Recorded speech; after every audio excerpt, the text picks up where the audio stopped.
അത്തിമരങ്ങളോ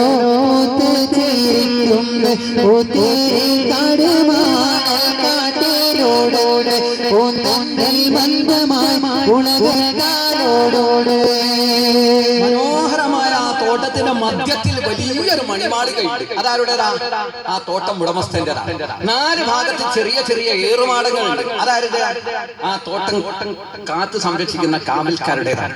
ആ തോട്ടത്തിന്റെ വലത്തു ഭാഗത്തായി ചെറിയൊരു അരുവി, ഇടത്തു ഭാഗത്തിലൂടെയോ ഒരു ഊടുവഴിയുമുണ്ട്. ആ വഴിയിലൂടെ എപ്പോഴും കച്ചവട സംഘങ്ങൾ അങ്ങോട്ടും ഇങ്ങോട്ടും ഇങ്ങനെ യാത്ര ചെയ്തുകൊണ്ടിരിക്കും. എങ്ങനെ? ഒട്ടകങ്ങൾ വരി വരി വരിയായി, കാരക്ക മരങ്ങൾ നിര നിര നിരയായി, ഒട്ടധികം ചരിത്രങ്ങളുറങ്ങുന്ന മണൽക്കാട് വിലസിടുന്നേ,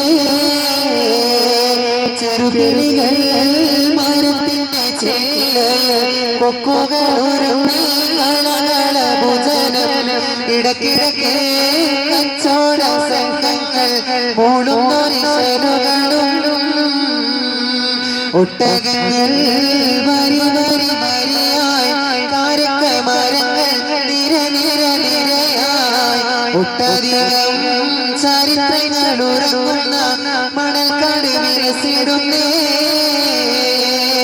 വലിയ യാത്രാ സംഘങ്ങളും ഒറ്റയായുള്ള യാത്രക്കാരും ഇങ്ങനെ പോവുകയും വരികയും ചെയ്തുകൊണ്ട ഒരു സ്ഥലമാണ്. അപ്പോഴാണ് ഒരു ചെറുപ്പക്കാരൻ തന്റെ വാഹനപ്പുറത്ത് ഇങ്ങനെ വരുന്നു. നല്ല സൗന്ദര്യവാനാണെന്ന് മാത്രം പറഞ്ഞാൽ പോരാ, ലോകത്തിലെ ഏറ്റവും വലിയ സൗന്ദര്യവതികൾ ഞങ്ങളാണ് എന്ന് സ്വയം പാടിപ്പുകഴ്ത്തിക്കൊണ്ടിരിക്കുന്ന സ്ത്രീകളാണ് ഈജിപ്തിലുള്ളത്. ആ ഈജിപ്തിലുള്ള പെണ്ണുങ്ങൾ കണ്ടാൽ പോലും മിസ്ർ എന്ന നാട്ടിൽ നിന്നും നാരികളുടെ മുഖം കണ്ടാൽ കസറിന്റെ മുകളിൽ നിന്നും കൈകൊട്ടി മാടി വിളിക്കും, കണ്ണാളേ വാ കണ്ണാളേ. മിസ്ർ എന്ന നാട്ടിൽ നിന്നും നാരികളുടെ മുഖം കണ്ടാൽ കസറിന്റെ മുകളിൽ നിന്നും കൈകൊട്ടി മാടി വിളിക്കും, കണ്ണാളേ വാ കണ്ണാളേ. മാനത്തോരോരിൽ പോലെ മിന്നുന്ന പൂമുഖമല്ലേ, മഴവിരളിൻ വർണ്ണമതയും അഴകിന്റെ പൊന്നൊളിവല്ലേ, പൂമോനെ വാ പൂമോനെ. അവരറിയാതെ വിളിച്ചു പോകുമ്പോൾ അത്രയും സൗന്ദര്യവാനായ ഒരു ചെറുപ്പക്കാരനാണ് ആ ഒട്ടകത്തിന്റെ പുറത്ത്